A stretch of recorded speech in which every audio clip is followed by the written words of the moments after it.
The first cut was the silence.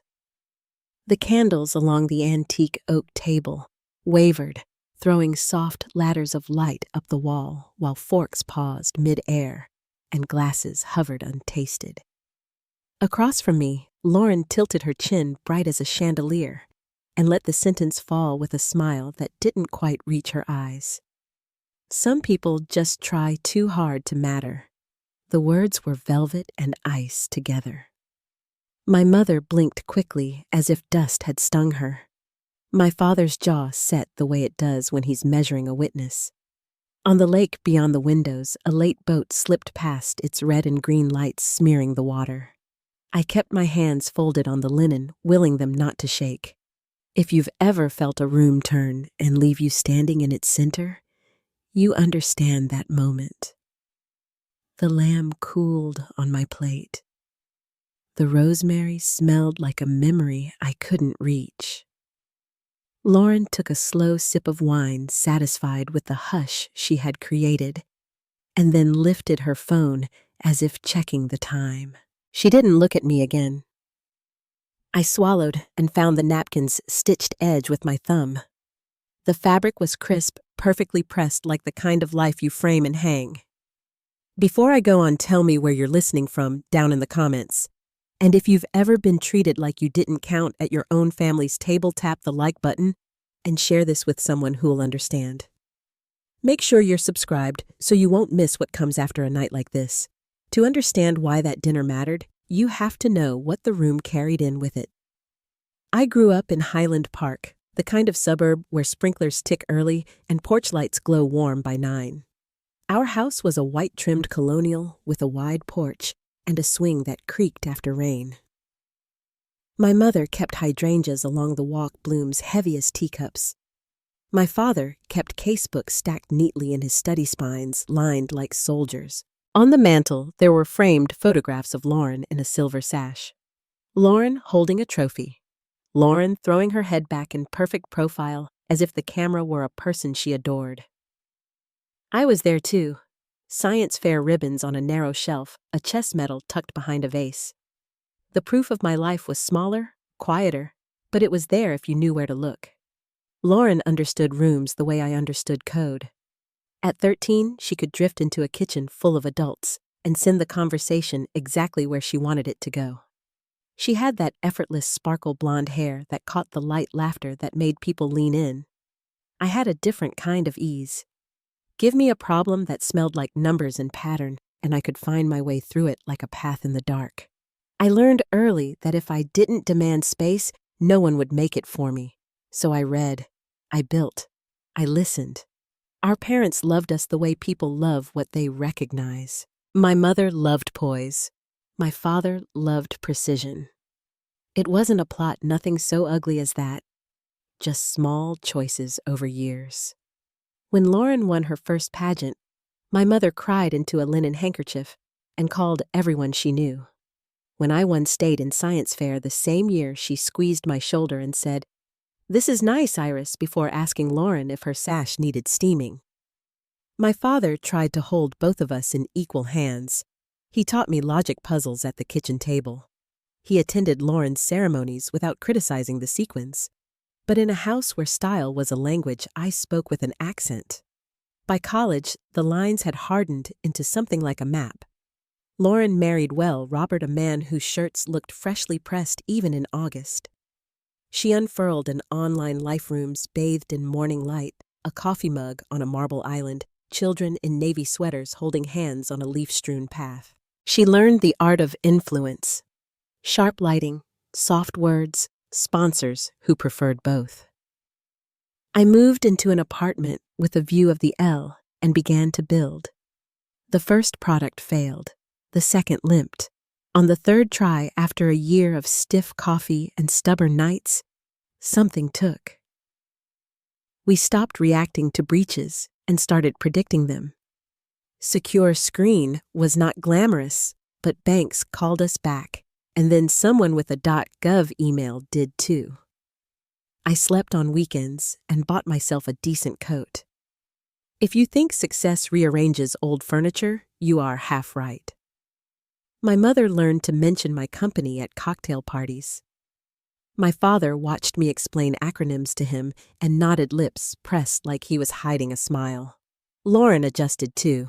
When she texted cute article after a small trade magazine featured my work, a winking emoji followed in a minute, then a photo of her on the cover of something with the word lifestyle in gloss across the top. "When you make the cover, we'll celebrate," she wrote, and I put the phone face down and returned to my console. The lake house is where the family gathers to practice being happy. Cedar and stone, 6 bedrooms floors that hold footsteps without complaint. The great room faces the water. The dining table, an old oak inherited from my grandmother, can stretch to 12 when the leaves are added. In summer, the air smells like sunscreen and grilled corn. In fall, like cinnamon and wood smoke. That night, it smelled like candles and seared meat butter warming in a small pot, while my mother whisked pale yellow into gloss. Lauren had arranged calla lilies in a low white bowl and placed them near her setting so the petals curved toward her like ears. I arrived with a weekend bag and a laptop I didn't intend to open, and my mother kissed the air near my cheek. "Traffic," she asked, pity already prepared. Lauren breezed in beach wave hair sweater soft enough to lose your keys in. "There she is," she sang like the line belonged to her. "Our little tech genius." She glanced at my shoes and then past me, already moving the room. I tried as I always do. I asked Sophia about ballet and saw her eyes flicker with interest until Lauren's hand rested on her shoulder and pressed her answer into, "We're focusing on violin right now." I offered to chop vegetables and was handed silverware to lay in quiet, tidy rows. At the sink, my mother whispered to Lauren, "I just worry about her over the running water," and Lauren's answer, "She's always been so awkward," slid along the tile like it lived there. I lined up the forks by habit and performed the small trick of not hearing. Dinner began in the way good dinners do, stories circling the table, a sailboat plan here, a pregnancy announcement there, wine ticking into heavy glasses. Lauren spoke as if the whole world was a window she washed each morning. Brands wanted her name on a jar, a headmaster personally called. She used phrases like mindful motherhood and intentional living, and the words obeyed her. When my father turned eyes kind and asked how things were going at my company, I felt the room dip toward me. I said what was true, an award, interest from larger firms, a contract that if it landed would sit in the back of my throat like a secret for weeks. For a moment, it was fine. My father leaned forward, genuinely curious. My cousin Michael chimed in, mentioning a Wall Street Journal piece he'd read about our work. Even my mother's face brightened at the newspaper's name. And then, Lauren saw the attention's tide and reached for it. "Well," she said lightly, "listen to Iris saving the world one computer at a time." She laughed. "Some people just try too hard to matter." There it was. Not the sentence itself, but the way it found purchase in old grooves. It didn't ask for a reply. It assumed one wasn't coming. My mother's relief was a small exhale. Now we could move to safer topics like Lauren's upcoming awards ceremony at a hotel with a garden. Robert cleared his throat and stared at his scotch, as if there might be an answer at the bottom. My father looked at me, waiting to see whether I would make this into something or let it pass. Candlelight softened the edges of everyone's faces. Outside, a fish rose, broke the surface, and was gone. I can tell you, I felt nothing. It's what I used to say when I was younger, when tears would have meant losing. But what I felt was the ordinary weight of it, the way a small stone draws a circle in water that keeps moving long after it disappears. I thought about the years we'd arranged ourselves around the axis of Lauren's ease, how a camera had always found her better than it found me, how I had learned to make my life so quiet it would not embarrass anyone. I thought about my niece, whose eyes had brightened at the coding kit I brought, and then dimmed at her mother's gently steered no. I thought about the work that asked me to be exacting without mercy, and the family that asked me to be merciful without acknowledgement. Sometimes injustice is a shout. More often, it is an instrument you've been hearing so long you only notice it when it stops. That night, I noticed. I lifted my water and took a slow drink to give my face time to settle. I complimented the rosemary and listened to my mother explain the marinade like a recipe could salvage the air. Lauren refilled her glass satisfied and reached for her phone to check the time, or a comment I couldn't tell. Sophia pressed her napkin flat with small, careful hands. My father asked about sailing in the morning, and Uncle Philip told a Pebble Beach story that landed gently and died. It would be easy to say I planned what came next, that I'd mapped it with the same care I give to network diagrams, every arrow pointing toward a clean conclusion. The truth is simpler. At some point, as the conversation lifted and dropped like skimming stones, I slid my hand into my purse and felt the cold edge of my phone. I didn't pull it out. I only placed my fingertips there, as if touching a lifeline braided out of glass and code. Across from me, Lauren smiled into the candlelight, not at me, but in the general direction of attention. My mother reached to adjust a silver holder and righted a wick that leaned too far. The lake darkened from blue to ink, and the boat lights vanished around the bend. I sat very still and listened to the sound of my own name, barely spoken, the way a person says it when they are already moving on. The napkins were the last sign, white triangles, waiting at the edges of our plates, like small flags of surrender. I refolded mine, smoothing the crease with my thumb, until the linen warmed under my skin. Then I placed it precisely by the plate and looked up.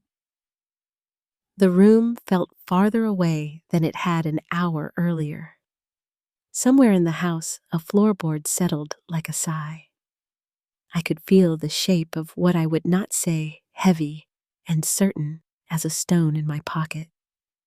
I reached into my purse again, not to speak, not yet, but simply to hold the possibility in my hand. And that is where the night began to change quietly, almost politely, while everyone else kept eating. The air in the dining room had gone heavy again, though no one said a word. Forks clinked softly against porcelain, the rhythm of small talk filling the space where meaning used to live. I could feel the heat of the candles against my wrist, smell the faint burn of wax. Across from me, Lauren was radiant as ever, wineglass in hand, laughter polished smooth as glass. No one else seemed to notice the edges in her smile. After years of those small humiliations, I had learned to disguise my silence. I lifted my water, pretended to sip, and felt the hum of my phone against my palm. It was just one small vibration, but it pulsed through me like a heartbeat. I didn't even look down. I already knew what it meant. Somewhere in the private circuitry of my company's servers, an automated system had begun doing what it was built to do, measure truth against presentation. My father started a story about sailing, something about the forecast for tomorrow. My mother nodded, relieved that the conversation had steered back to safer water. Uncle Philip reached for the butter dish. The lake outside had gone dark, the reflection of the house stretching across it like an old photograph. Then I saw Lauren's phone light up beside her plate. A short buzz, then another. She frowned, trying to ignore it, but the notifications kept coming insistent. Her fingers tightened around the stem of her glass. The color in her cheeks shifted from soft rose to something sharper. She excused herself, muttering something about an urgent message. Her heels clicked against the wood as she disappeared toward the hallway. The table settled into a strained quiet. My mother smoothed her napkin as if the fabric might explain what was happening. My father's eyes lingered on me longer than they should have. "Everything all right?" he asked softly. "I'm sure it's nothing," I said, keeping my voice steady. From the kitchen came the faint sound of drawers opening, a chair scraping the tile. A moment later, Lauren returned. Her expression was careful, almost theatrical, but her hands betrayed her. She set her phone face down beside her plate, though the screen still pulsed faintly underneath. Everything okay, sweetheart? My mother asked. Fine, Lauren said. The word came out too fast, too sharp. Robert looked at her eyebrows narrowing. The conversation resumed in fragments. My father mentioned a news story. Aunt Diane complimented the lamb again. No one was really listening. Another buzz from Lauren's phone cut through the chatter louder this time because it broke the rhythm of pretending. She reached for it, then froze. Her face drained of color. Robert leaned closer. What is it? Nothing, she said, forcing a smile. Just some account notifications. My father glanced from her to me, and in that single movement, I felt the ground tilt. What did you do? He whispered. I met his eyes, held them for a beat. Just a bit of housekeeping, I said quietly, and took another bite of lamb. Lauren rose from the table. Robert followed. Through the glass doors leading to the deck, I could see them standing close, their silhouettes caught in the soft reflection of the lake. Lauren was talking fast, her hands moving in sharp gestures. Robert's expression changed from confusion to alarm. Inside, the family murmured to one another. My mother's voice trembled. Iris, please tell me you didn't. I set my fork down. She'll be back in a moment. When they returned, Lauren's composure was gone. Mascara smudged beneath her eyes, a tremor at the corner of her mouth. She stopped behind her chair, both hands gripping the back of it as if it were keeping her upright. We need to talk, she said, her voice low but shaking. Privately. I looked up. Anything you have to say to me, you can say here. A silence swept across the table like a gust of cold air. Lauren's gaze hardened. You think you're clever with your little tech tricks, don't you? You just humiliated me in front of my family. I shook my head. I haven't said a word. You triggered something, she hissed. My accounts are being audited, flagged for suspicious activity. My father's brow furrowed. Audited, Lauren's eyes darted away. She didn't want to explain. I folded my hands on the table, my voice calm. One of the systems I built identifies fraudulent activity. It seems Lauren's accounts have raised some concerns. Fraudulent, Aunt Diane repeated. Purchased engagement? I said softly. Fake followers, artificial metrics. For a moment, no one breathed. Then Lauren laughed a brittle, hollow sound. Everyone does it. It's how the industry works. But you presented those numbers as real, I said. To sponsors. To brands who trusted you. You've always hated me, she snapped. You couldn't stand that I built something beautiful. My father's voice cut through the air. Lauren! It wasn't a scolding. It was disappointment heavier than anger. She pressed her palms against the table. Fix it. Undo whatever you did. I can't, I said. It's in review now. The platforms handle it directly. Her breathing quickened. Robert rubbed a hand across his face, trying to gather the pieces. What does that mean for her business? He asked. Depending on the findings, suspension or removal, I answered. Sometimes permanent. Lauren's hands trembled. You've ruined me. No, I said quietly. You did that when you started lying about who was listening to you. She turned toward the door, but Robert caught her arm. We need to talk, he said under his breath. Now. They left again, their footsteps fading down the hall. My mother looked at me, eyes shining. How could you do this to your sister? She's been deceiving companies for years, I said. I didn't expose her publicly. I just pressed a button that let the truth speak for itself. My father poured himself a measure of scotch and sat back. Sometimes truth is a storm, Iris. You can't always control where it lands. I didn't mean to start a storm, I said. I just wanted her to stop treating me like I was invisible. When Lauren came back, she looked smaller. The confident posture was gone. "My account's been locked," she said to Robert, though her eyes were on me. "They're reviewing everything. 3 years of work." Robert's jaw tightened, and the sponsors are already calling. The family dinner had turned into an inquest. Voices rose and fell, blame circling the table like a restless bird. My mother wept quietly. Aunt Diane spoke up once, steady and clear. "Maybe it's time we stop protecting what isn't real." That broke something in the air. My mother snapped, "Diane, you don't understand." But Diane did. Everyone did. They just didn't want to look at it. Lauren left with Robert soon after. Their children were bundled quickly into coats, sleepy and confused. The door closed behind them with a dull echo. My father went to his study. My mother stayed at the table, staring at the untouched dessert. "You've destroyed our family," she said finally. "No," I whispered. It was already cracked. I just stopped pretending not to see it. Later, when the house had gone quiet, I walked down to the dock. The water moved in slow folds beneath the moonlight.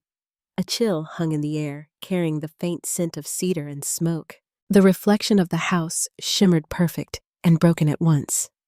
I thought of the years of being measured by someone else's shine, of how easily silence can look like grace, when what it really is fear. I didn't feel proud, just tired. Behind me, a door opened. My father's voice came softly through the dark. "You should come inside. It's getting cold." I turned toward him, but he didn't move closer. "I didn't mean for it to happen like this," I said. He nodded slowly. "Maybe not, but things needed to be seen." I looked back at the lake, the dark line of trees across the water. Somewhere in that quiet, I could feel the cost of what I'd done settling into place. The truth had surfaced, and there was no pulling it back under. I stayed out there until the candles inside had burned low, until the laughter that used to fill those walls felt like something from another lifetime. And when I finally walked back up the path, the gravel crunching under my shoes, I knew nothing about that house, or the people in it, would ever sound the same again. Morning came with a quiet that felt deliberate, the kind of silence that settles after something heavy has fallen. From the kitchen came the soft scrape of metal on ceramic, my mother whisking eggs with unnecessary force. The smell of coffee drifted through the air, sharp and comforting all at once. My father sat at the counter, the newspaper open but unread. I stood near the window, my hands wrapped around a mug I hadn't yet sipped from. The lake was still thin mist curling along its surface. It looked untouched by everything that had happened inside the house the night before. "Your sister called this morning," my father said without looking up. His voice was steady, but the paper in his hands trembled slightly. "She and Robert are meeting with their business manager and an attorney. They won't be coming back." My mother's shoulders tightened. "Of course not," she muttered. Who would, after being humiliated like that? I turned from the window. "I didn't mean for it to happen that way." "You pressed the button," she said, still whisking. "You set it in motion." I could have argued. I could have reminded her what that button had uncovered, lies numbers that weren't real. Years of pretense, but her voice carried the same ache I'd heard in it my whole life. Loyalty disguised as sorrow. My father folded the paper. "What are you going to do now?" "I'm going to reach out," I said. "See if I can help fix it." He studied me for a long moment, his eyes tired but kind. That would be a start. But Iris, fixing things doesn't mean pretending they didn't happen. I nodded. The truth was still raw, but so was the regret. Upstairs, I packed my laptop, and a change of clothes, unsure where the day would take me. The lake house was too quiet, every sound too sharp. The hum of the refrigerator, the ticking of the old wall clock. Before leaving, I paused by the door and looked back. My mother stood by the sink, her back to me. She didn't turn around. The drive into town took 20 minutes. The road wound through tall pines, the sunlight slanting between them in pale ribbons. At a small cafe near the marina I parked and sat for a while watching people go about their morning routines, couples with dogs, an older man reading by the window, a waitress laughing with a regular. Their normalcy felt distant, unreachable. When I finally sent the message to Lauren, I kept it brief. "I know I went too far, but I can help you clean this up if you'll let me." Her reply came half an hour later. Just one line. "A bit late for that, don't you think?" It hurt, but not as much as silence would have. I sent another message offering to meet wherever she felt comfortable. When no answer came, I ordered a coffee and tried to focus on the taste, the simple ritual of stirring cream into dark liquid. The bell above the door jingled, and for a strange second, I thought it might be her. But it was Robert, looking worn and older than he had the night before. He spotted me and came over. "Lauren doesn't want to see you," he said quietly. "But we need your help." We sat at a corner table, the kind that caught sunlight in perfect squares. He looked like a man who hadn't slept. "Our business manager says the situation's serious," he continued. "Not just for her brand legally serious. The SEC could get involved." I listened, my heart sinking. "How bad is it?" He rubbed a hand over his face. "We included her engagement metrics in investor materials. Claimed her social media reach as part of our marketing strategy. If those numbers were fake..." He didn't finish. He didn't need to. I opened my laptop and began explaining what the audit actually did. The system tracked inconsistencies between real and synthetic engagement patterns that didn't match human behavior. I pulled up a simplified version of the dashboard and turned the screen toward him. "So, what are we looking at?" he asked. "About 40% real, 60% purchased or automated," I said. "The engagement rate from legitimate followers is much lower than what was reported." He nodded slowly, absorbing the numbers like bad news from a doctor. "That's worse than I thought." I drew a quick diagram on a napkin. Real traffic, fake traffic, potential exposure. "You'll need to disclose the corrected figures to investors. And she'll have to rebuild publicly, but honestly this time." Robert looked out the window, his reflection pale in the glass. "She won't want to hear that." "She doesn't have to yet," I said. "I'll help you draft the technical portion for now. Then she can decide how to tell the story." He leaned back, exhaling. "You know, for what it's worth, she's not as cold as she seems. When you started your company, she followed every update. She even set up alerts for your name." I blinked. "Why?" "Because she doesn't understand what you do," he said simply. "And Lauren hates not understanding something. It scares her." It was a small sentence, but it shifted something in me. I had spent years mistaking her criticism for arrogance. Maybe it had always been fear of being left behind, of being measured by something she couldn't perform. When Robert left, I stayed behind to finish my notes. The cafe had grown busier. The low murmur of voices filled the room. I sent one more message to Lauren outlining what I could do to help if she wanted it. This time, there was no reply.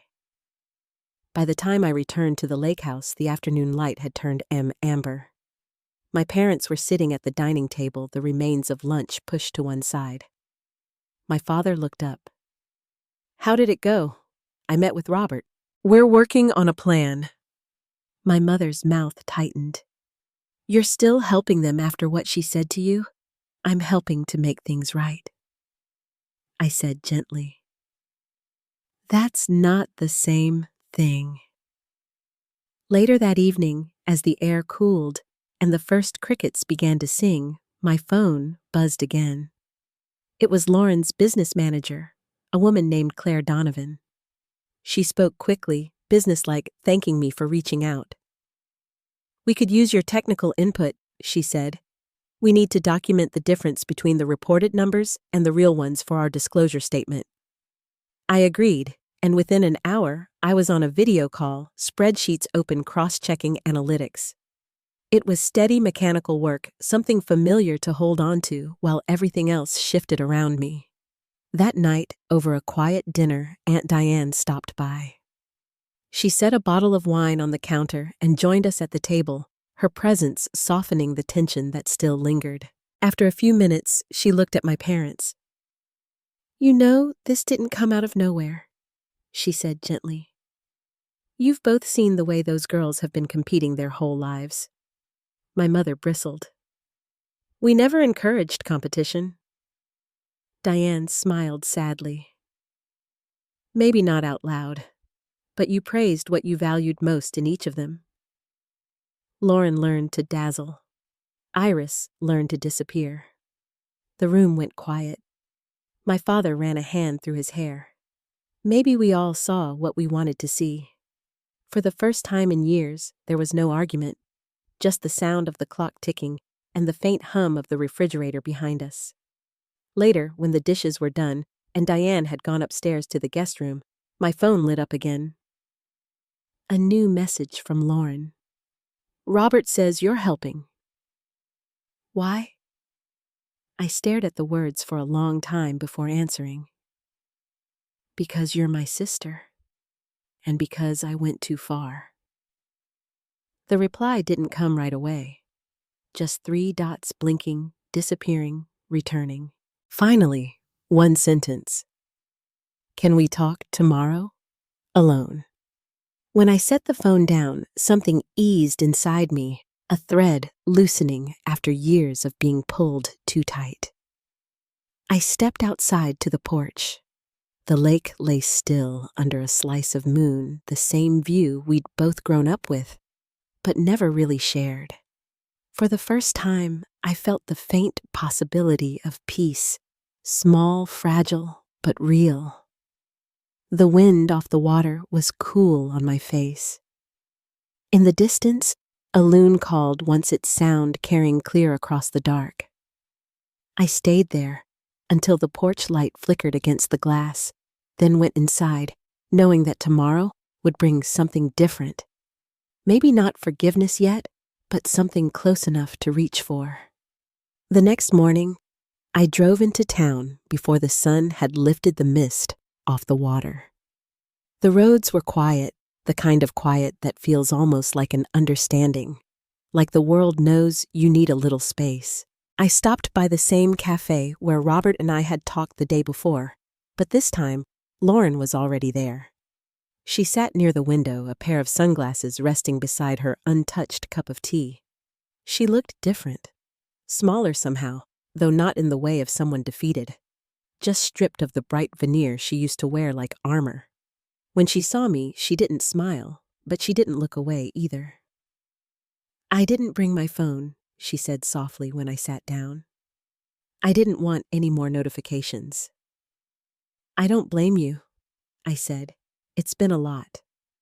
The sunlight caught her hair, and I realized she hadn't bothered to style it. She looked human again, tired, vulnerable, maybe even real. "You were right," she said, fingers tracing the edge of the cup. "About everything. The fake engagement, the numbers, all of it." Her voice cracked slightly. "It started as a way to keep up. One brand deal led to another, and everyone expected me to stay perfect. I kept thinking if I stopped performing, everything I built would disappear." I let her speak. There was no satisfaction in being right, only a kind of quiet relief that the truth had finally found its way into the open. "It wasn't about jealousy," she went on. "You always thought I looked down on you, but the truth is, I couldn't keep up with you. You had something real, something people actually needed." She glanced out the window, her eyes unfocused. "I just had attention." For a moment, neither of us spoke. The hum of the espresso machine filled the space between us. I reached across the table, resting my hand near hers. "It doesn't have to stay this way," I said. "We can fix it. You can rebuild, but this time it has to be real." She nodded slowly, tears catching at the corners of her lashes. "I want to. I just don't know how." That was something I could help with. By noon, we were sitting side by side at a small office downtown. Claire Donovan, her business manager, had set up laptops and stacks of printed reports across the table. Robert joined us halfway through, his usual confidence dimmed, but still intact. I spent the afternoon walking them through the plan. We'd separate real engagement from artificial metrics, document every discrepancy, and submit corrected disclosures to the sponsors and the SEC. It would take weeks, maybe months. But it was honest work, and for the first time in years, Lauren didn't resist. She watched carefully as I typed, occasionally asking quiet questions. "So that number, those are the real followers?" she asked. I nodded. "The ones that actually engage with your posts, comment, share, come back for more. They're still there, just smaller in number." Her lips curved faintly. "Maybe smaller isn't bad." Robert looked between us, then said, "You realize this will make headlines. The suspension, the disclosure, it's all public record." Lauren took a deep breath. "Then we tell the truth before someone else does." That evening, back at the lake house, the family gathered for a quiet dinner. The table felt less like a stage and more like what it was supposed to be, a place to eat, to sit, to simply exist. My father was the one who finally spoke first. "I hear you've been working together today," he said, glancing between us. Lauren nodded. "We're sorting it out. Iris has been helping me clean up the accounts and put together the documentation." "That's good," Aunt Diane said gently. "Families should help each other, even when it's messy." My mother gave her a look that could have sharpened glass. "Messy. That's one word for it." But Aunt Diane wasn't the type to flinch. "What would you call it?" "Evelyn. 2 daughters trying to grow up in a house that only ever had room for one spotlight." The room went still. My mother opened her mouth to reply, then stopped. My father set his fork down with a quiet clink. "Diane's right," he said finally. "We didn't mean to choose sides, but we did. You each became what we rewarded most." Lauren stared at her plate. I watched the muscles in her jaw shift as she swallowed hard. "I know I made it worse," she said. "I kept performing even at home. I didn't know how to stop, and I didn't know how to speak up." I added softly, "Every time I tried, it just sounded like resentment." For once, my mother didn't try to correct or defend. She just looked at us, really looked, and said, "I thought I was encouraging both of you. I see now that I was just dividing you." The words hung there, fragile but honest. Later that night, after the dishes were cleared and the others had gone upstairs, I found Lauren on the back porch. The lake was dark again, the moon just a thin silver thread above it. She was wrapped in a blanket, her shoulders slumped. "They're going to talk about me," she said quietly. "All those people who used to want my advice, they'll turn on me now." Maybe I said, "But they'll be watching for what you do next. That's where you get to change the story." She pulled the blanket tighter. "You really think it can be fixed?" "I do," I said. "But not by pretending it never happened. You have to show them what honesty looks like." She was silent for a long time. Then she nodded. "You'll help me. Every step." In the weeks that followed, that promise became real. I spent long days reviewing data, writing technical summaries, and explaining algorithms to people who had built their careers on aesthetics, not numbers. Lauren began recording videos again, different ones this time. No filters, no perfectly curated rooms, just her sitting at her kitchen table talking about what happened. The first video was shaky, unedited. She looked directly into the camera and said, "I built something on a foundation that wasn't real. I bought followers, I inflated numbers, and I pretended it was success. It wasn't. It was fear." I watched it the moment it went live, heart tight in my chest. Within hours, the comments poured in, not all kind, but many understanding. People thanked her for the honesty, for saying what no one else in her industry dared to admit. Sponsors who had backed away began reaching out again, this time with offers to collaborate on transparency initiatives. Lauren called me one evening, her voice lighter than it had been in years. "You were right," she said. "The truth isn't as lonely as I thought it would be." At home, even my parents began to soften. My mother started following Lauren's new posts, sharing them with her real estate colleagues. My father sent me an email with a simple line, "Proud of both of you. In different ways, you made this right." The family dinners that used to feel like performances grew gentler, though the old tension never vanished completely. It just lived quieter, like an ache after a healed wound. One night, near the end of summer, Lauren and I sat side by side on the dock. The lake rippled under the moonlight, our reflections wavered together on the surface. She nudged me lightly with her shoulder. "You know," she said, "when all of this started, I thought you were trying to destroy me." "I know," I said, "and I thought you'd never see me as anything but competition." She smiled faintly. "Guess we were both wrong." We sat in silence after that, listening to the soft movement of the water, the wind in the trees. There was no need to fill the space with words. Sometimes peace doesn't arrive in a single moment. It just grows quietly until you realize it's there. When I finally stood to go back inside, Lauren stayed behind her face, turned toward the water. The glow from the house reached only so far, leaving the rest of the dock in silver shadow.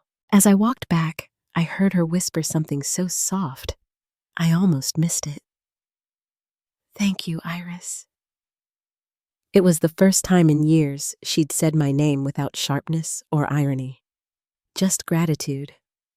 That night, I lay awake in the guest room, the lake breeze drifting through the open window. Somewhere downstairs, the old clock chimed midnight. I thought about everything that had broken, and everything that was slowly, carefully being rebuilt.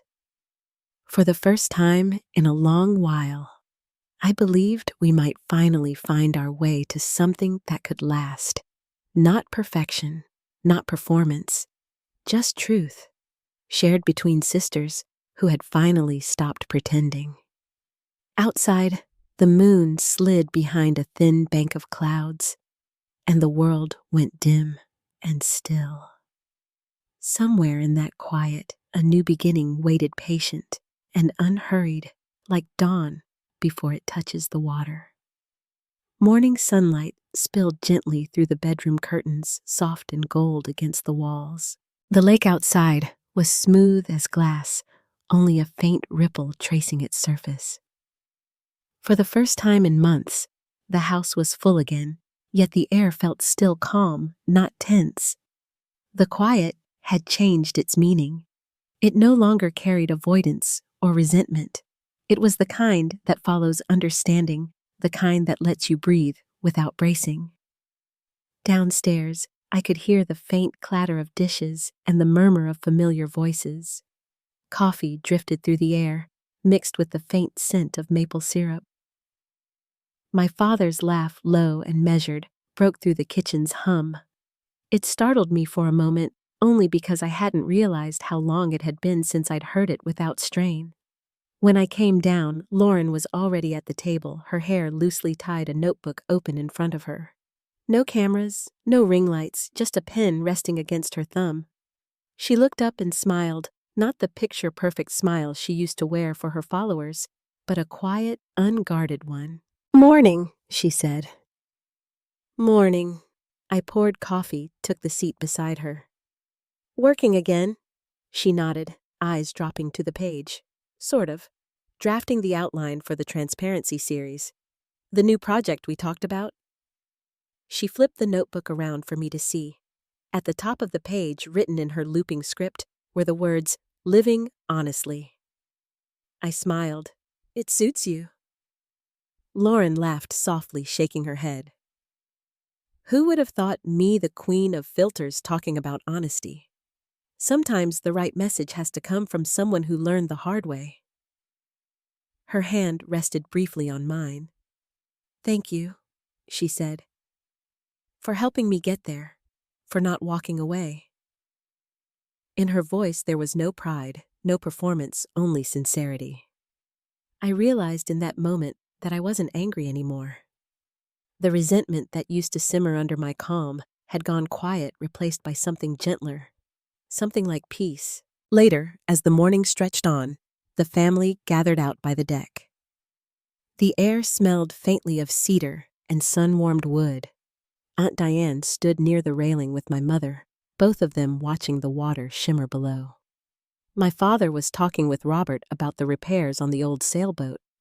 Sophia and William chased each other through the grass, their laughter carrying across the yard like small bursts of wind. For the first time in years, no one was pretending. My mother turned as I joined them, her eyes softer than I remembered. "You girls have both come a long way," she said, her voice quiet, as if she were admitting something fragile. Lauren joined us, tucking a loose strand of hair behind her ear. "We're still getting there," she said. My mother nodded. "I used to think success was about how things looked. I see now it's about what survives when they stop looking." Her words lingered, as if she'd said them more to herself than to us. Aunt Diane smiled faintly, slipping her arm through my mother's. "I'll drink to that," she said, lifting her glass of lemonade. By late afternoon, the house had emptied again. My parents packed up to return home, Diane promising to visit soon. Robert loaded the kids into the SUV, the back seat filled with art supplies, and the small laptop I'd given Sophia, a promise for our weekend coding lessons. Lauren and I stood together by the driveway, the wind tugging softly at our clothes. "You sure you don't want to stay another night?" I asked. She shook her head. "I need to get back. There's a lot to organize, and I think being in my own space will help." "You'll be okay, I will," she said, her smile steady. "Not perfect, but okay." "That's enough." I watched their car wind down the gravel road until it disappeared behind the trees. The quiet that followed didn't hurt this time. It simply was like the soft pause between waves. That evening, I sat on the dock with my father as the sky deepened into lavender. The lake caught the colors, holding them the way memory holds what time can't erase. He passed me a mug of tea, the steam curling into the cool air. "You did well," he said after a moment. "Both of you." I looked at the fading horizon. It wasn't the kind of victory I thought I wanted. Real victories rarely are. He leaned back, hands folded over his knee.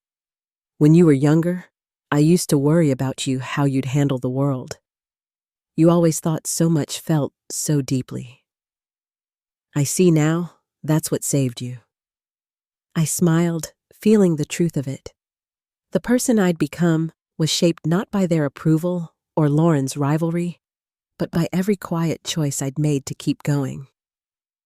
When the first star appeared, I rose to my feet. The air had cooled, brushing soft against my skin. "Good night, Dad," I said, and walked back toward the house. Inside, the lights were warm, the rooms gently humming with that lived-in stillness of a place at peace. I paused by the piano in the great room, Lauren's old sheet music still resting on the stand, a few notes scribbled in the margins. Without thinking, I pressed one key. The sound was soft and lingering, the note fading into the quiet like a breath released. Over the next months, life settled into a rhythm. Secure Screen completed its acquisition, and I stayed on as consultant instead of full-time CEO, my choice this time. I wanted space to build something new, something that wasn't measured by scale or competition. I started teaching part-time at a local tech incubator, mentoring young women who reminded me of who I used to be, bright, determined and afraid to take up too much space. Lauren's platform took on a new life. Living Honestly became a series followed by millions not for its glamour, but for its candor. She spoke about truth, imperfection, and accountability with a humility that surprised everyone, including me. She invited experts to talk about digital ethics, about the real people behind algorithms. And when she mentioned me in one of her episodes, not by name, just as someone who taught me that truth can rebuild what lies destroy, I cried quietly, not from pride, but from understanding. Even my mother changed in small, meaningful ways. Her social circle still admired appearances, but she no longer played hostess to illusion. She started volunteering with a mentorship group for young women in business, telling them, "Be proud of what you build, just make sure it's real." My father retired a year later, spending more time at the lake house. Sometimes he'd call and say, "The water's calm today, Iris. Come up when you can." I did. And on one of those visits, as autumn turned the trees to gold, Lauren joined me again. We sat together on the dock, our reflections trembling side by side. She showed me a draft of her upcoming book, a blend of memoir and reflection, the title embossed at the top, "The Cost of Perfect." "It's not a confession," she said. "It's more of a promise. To never lose myself again." "You won't," I said. "You know what's real now." She leaned against my shoulder, just slightly. "So do you." We stayed that way as the sun lowered behind the trees, painting everything in amber light.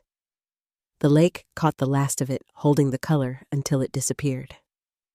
For the first time, I understood that peace wasn't about winning or being seen. It was about standing in your own quiet truth, even when no one's watching. Some wounds don't fade because we forgive. They fade because we finally let go. If this story spoke to you, tell me where you're listening from down in the comments. And if you've ever found peace after years of noise, I'd love to hear what it looked like for you. Don't forget to like, share, and subscribe for more stories about quiet strength, second chances, and the kind of forgiveness that starts within. Thank you for listening, and wherever you are tonight, may your silence be kind and your truth steady as the light on still water.